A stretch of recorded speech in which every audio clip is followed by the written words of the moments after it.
మీకైతే ఇప్పుడు మన ఇండియాలో ఉన్న లొకేషన్ లో టెంపుల్స్ ఎలా ఉంటాయి, ఇక్కడ యూరోప్ లో కూడా టెంపుల్స్ ఎలా ఉంటాయి చూపిస్తాను.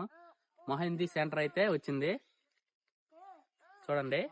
ఇక్కడ నుంచి అయితే లోపలికి వెళ్తా, అక్కడ నుంచి అయితే మీకు హాయ్ గాయ్స్, మీకైతే చెప్పాను కదా టెంపుల్ అయితే చూపిస్తానని. ఇక్కడ ఎలా ఉంటుందో చూపిస్తానండి. ఫస్ట్ అయితే టెంపుల్ లోకి అయితే ఎంటర్ అయిపోయాము. ఫస్ట్ ఆఫ్ ఆల్ అయితే రోజ్ ఫ్లవర్స్ అయితే ఉన్నాయి. చూసి ఎంత బ్యూటిఫుల్ గా అయితే ఉన్నాయో. టెంపుల్ లోకి అయితే చూడండి, ఇక్కడైతే హోమం అయితే చేస్తారు, చూపిస్తానండి రండి.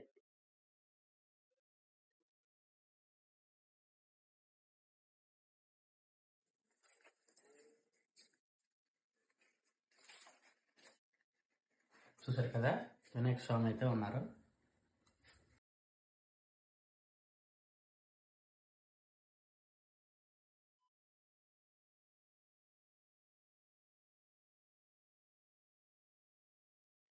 చూసారు కదా, సాయిబాబా గారు అయితే టెంపుల్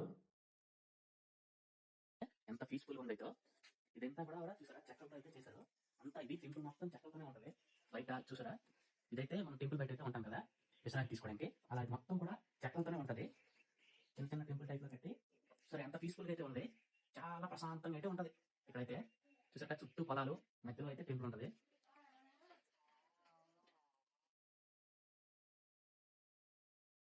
హాయ్ గాయ్స్, మీకైతే టెంపుల్ అయితే చూపించాను కదా.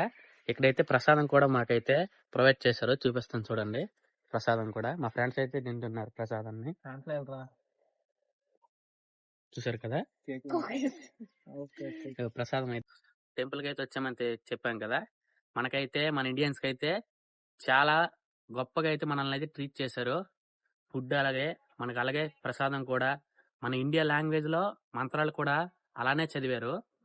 చాలా చాలా చాలా అయితే మన ఇండియాలో ఉన్నట్టు అయితే అనిపించింది మాకైతే. ఆ ఒక్క 10 నిమిషాలు అయితే చాలా అందంగా, చాలా చాలా బ్యూటిఫుల్ గా అయితే ఉంది ఇక్కడైతే. మన ఇండియాలో లేమనేసి అనే బాధతో ఉన్న వాళ్ళైతే, యూరోప్ లో ఉన్న వాళ్ళైతే